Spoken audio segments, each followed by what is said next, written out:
Hi there, and welcome to Church House here up on Dartmoor.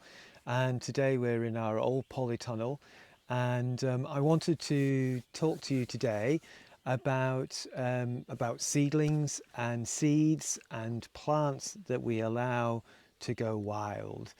So we're in the polytunnel, which may not be or may not seem like the place where things can go wild, but this place is a little bit wild. Let me tell you, we've got a good old self-sown peach tree that grows behind us here, and I've got a lovely great big mallow which set itself here as well, so anything is possible.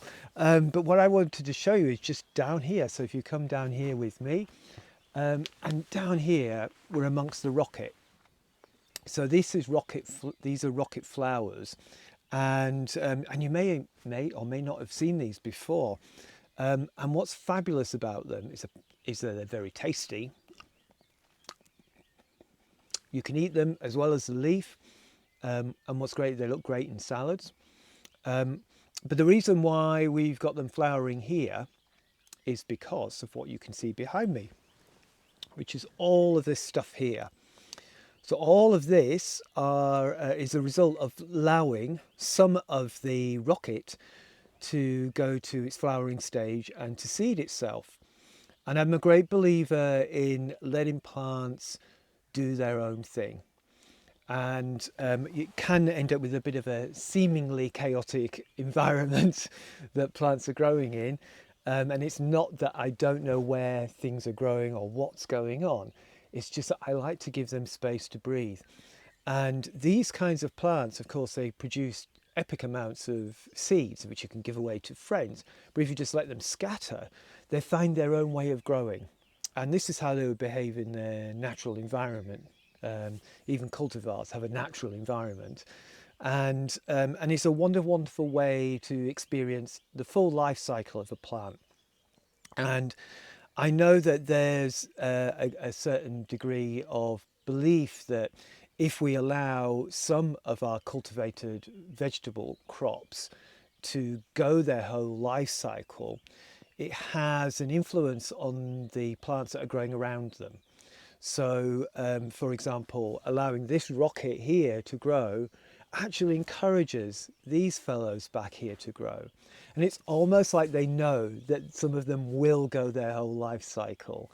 And it's a little bit of perhaps a spiritual belief, but there is some evidence around this as well. And then you can have a Google all of the time trying to figure all that one out. But from my experience, it does seem to work, and that's kind of cool.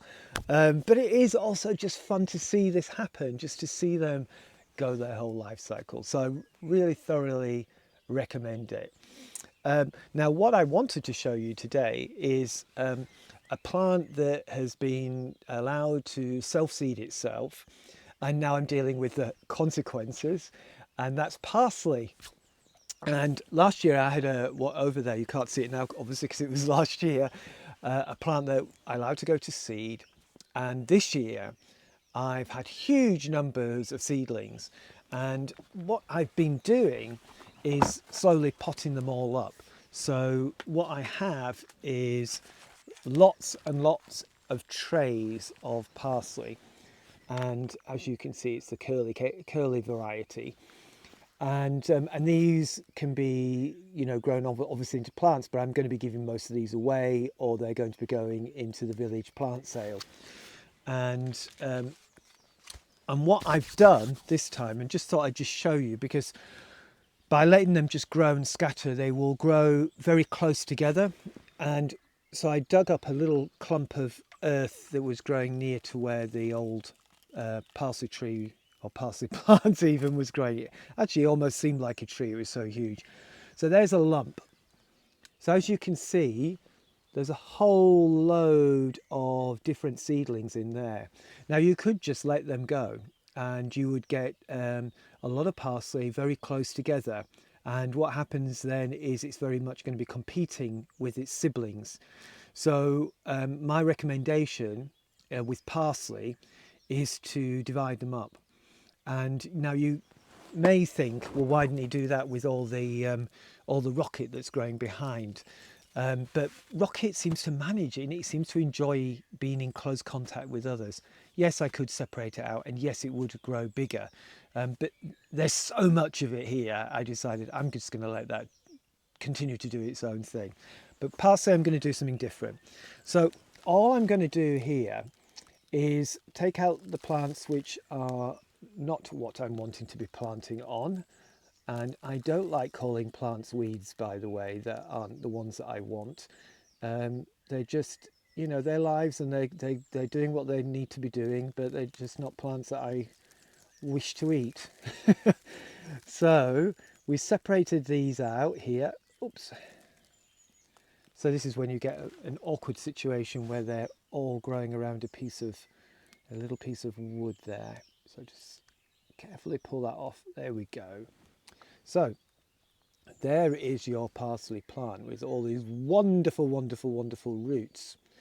Now the way I pot on plants differs depending on the plant, but what I find really helps is that you put the plants into a good compost that you can firm down and isn't too loose. If it's too loose, then the roots won't take very well. They need that close contact with the soil that they're going into. So always remember to firm down plants. But before you even get to that point, and with parsley I'll show you the example, is I've got a pot here, and what I've done is I've filled it in such a way as it's like a bed, and I'm pressing that down a little bit firm, and that will be the base on which I will now lay the parsley. So I'm putting it in, trying to let the roots actually splay out as much as possible. So the clump is obviously like that. So what you want to do is have the roots be more like that, because you want to maximize the amount of root space so it can access all the nutrients it needs to grow healthily. And when you place a seedling, any seedling in, you want to take note of where it was at when you actually took the seedling from its original growing position. So just note the level it's at, and you can usually see this very clearly. But in this situation here, as you can see, it's quite pale below here, and then it goes a darker green, the stem.